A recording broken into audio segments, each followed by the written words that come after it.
How to set a shutdown timer on Windows 10 or 11.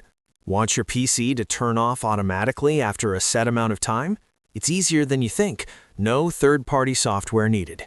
First, press the Windows key plus R to open the Run dialog box. In the Run window, type the following command: shutdown -S -T, followed by the number of seconds you want. So, for example, if you want your computer to shut down after 10 minutes, you'd type shutdown -S-T 600. That's 600 seconds, which equals exactly 10 minutes. Hit Enter, and Windows will confirm that a shutdown has been scheduled.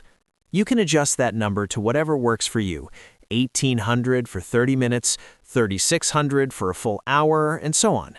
Now, what if you change your mind? No problem. Just open the Run dialog again and type shutdown-A.